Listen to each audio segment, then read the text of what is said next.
आजको हाम्रो विषयवस्तु हो बैंकहरूले कसरी पैसा कमाउँछन्।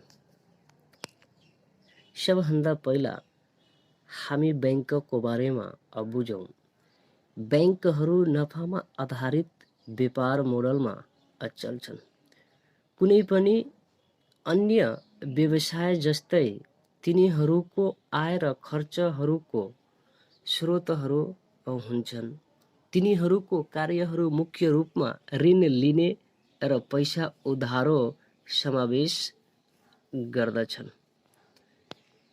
नेपालमा बैंकहरूले कसरी पैसा कमाउँछन् भन्ने बारे सबै प्रश्नहरूको जवाफ दिन यहाँ हामी विस्तृत तरिकाले कुराकानी गर्नेछौँ। सबभन्दा पहिला सुद ब्याज मार्जिन। बैंकहरूले कम ब्याज दरमा कोष उधारो गर्दा तिनीहरूले वितरण गर्ने ऋणमा तुलनात्मक रूपमा उच्च ब्याज दर लिन्छन्।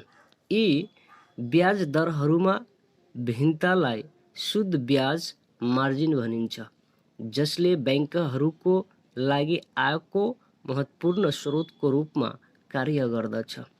ग्राहकहरूले आफ्नो बचत र चालू खाताहरूमा जम्मा गर्ने पैसा भनेको बैंकहरूले उधारो लिने पैसा हो।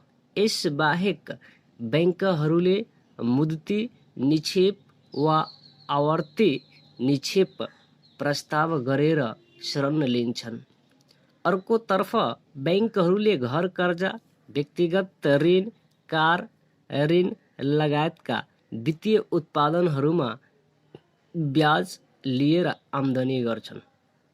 यी दुई ब्याज दरहरू बीचको भिन्नता भनेको बैंकहरूले अधिकतम ध्यान केन्द्रित गर्दछ। जस्तै मानौँ कि हामीले आफ्नो बैंक खातामा 1 वर्षको लागि 1 लाख रुपियाँ चाहिँ जम्मा गर्यौँ र त्यस रुपियाँमा बैंकले हामीलाई 5% ब्याज दिइराखेको छ। अब त्यो 1 लाख रुपियाँलाई बैंकले अन्य कुनै व्यवसायीलाई अथवा अन्य कुनै व्यक्तिलाई 1 वर्षको लागि ऋण दिने गर्छन् र त्यस ऋणमाथि बैंकले चाहिँ 10% ब्याज लिने गर्दछन्। त बैंकले लिने ब्याज 10% र बैंकले हामीलाई दिने ब्याज 5%। अब यी दुवै ब्याजको फरक भनेको 5% हो, जसलाई हामी नेट इन्ट्रेस्ट मार्जिन भन्ने गर्दछौँ। र यो 5% जुन फरक हो, यो चाहिँ बैंकको आम्दानी हो।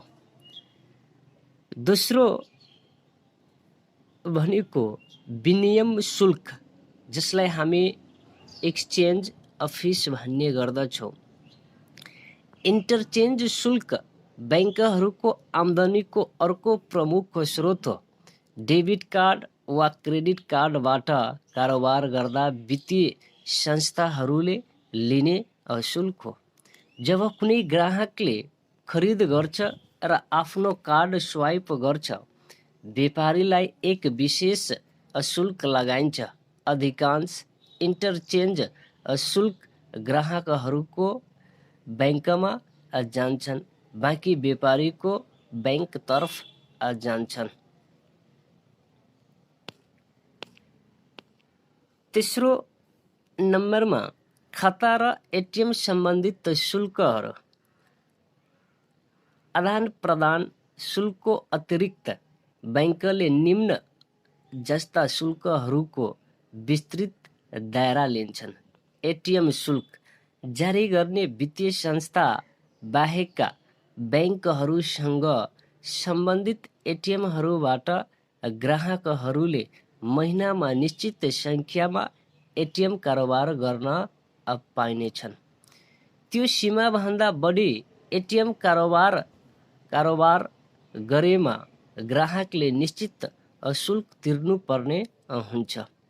यस बाहेक केही बैंकहरूले घरको एटिएमहरूमा तोकिएको सीमाभन्दा बढी कारोबार गर्दा अर्को प्रकारको शुल्क लिन्छन्। जसरी कुनै बैंकले एक महिनामा एटिएमको माध्यमबाट मानौ 10 चोटि पैसा निकाल्न र जम्मा गर्नको लागि यदि निर्देश दिएको छ भने त्यसभन्दा बढी हामी पैसा निकाल्छौँ र जम्मा गर्छौँ भने त्यसमाथि बैंकले हामीसँग चाहिँ शुल्क लिने गर्दछन्। अर्को भनेको न्यूनतम बैलेन्स शुल्क। कतिपय बैंकहरूले आफ्ना ग्राहकहरूलाई आफ्नो खातामा न्यूनतम मौजदात राख्नुपर्छ। यदि मौजदात यो सीमाभन्दा कम छ भने एक विशिष्ट जरिवाना तिर्नुपर्ने हुन्छ।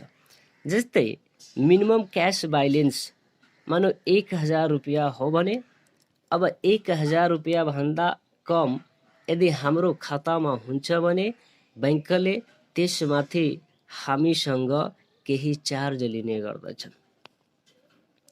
ढिलो भुक्तानी शुल्क। क्रेडिट कार्डको बिल भुक्तानीको म्याद नागेका ग्राहकले ढिलो जरिवाना तिर्नुपर्ने हुन्छ। यद्यपि यो जरिवाना एक बैंकबाट अर्को बैंकमा फरक हुनेछन्। लगानी शुल्क। लगानी सेवा प्रदान गर्ने बैंकहरूले पनि लगानी शुल्क लगाउन सक्छन्। तिनीहरूले ग्राहक लगानी र अन्य सम्बन्धित सेवाहरू ह्यान्डल गर्नको लागि यस्तो शुल्क लगाउनेछन्। अन्य स्रोतहरू लगानीमा ब्याज। कहिलेकाहीँ वित्तीय संस्थाहरूले विभिन्न सरकारी र मूल्याङ्कन गरिएका धितोहरूमा लगानी गर्छन्। तिनीहरूले यी लगानीहरू मार्फत महत्त्वपूर्ण ब्याज कमाउँछन्।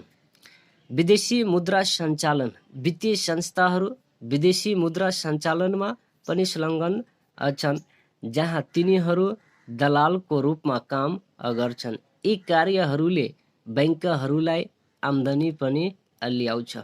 तेस्रो पक्ष उत्पादनहरूमा कमिसन।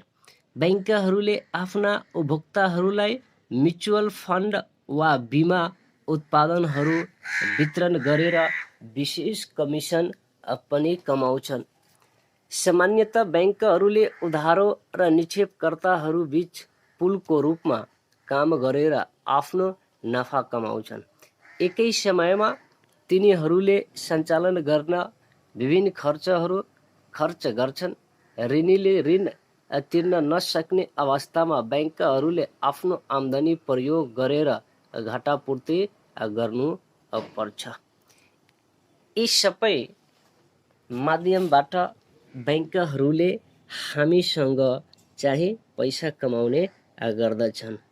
यी चाहिँ बैंकको बिजनेस मोडल हो, जुन मोडलको आधारमा बैंकले हामी ग्राहकसँग विभिन्न प्रकारका सेवाहरू दिएर चाहिँ पैसा कमाउने काम गरिराखेका हुन्छन्।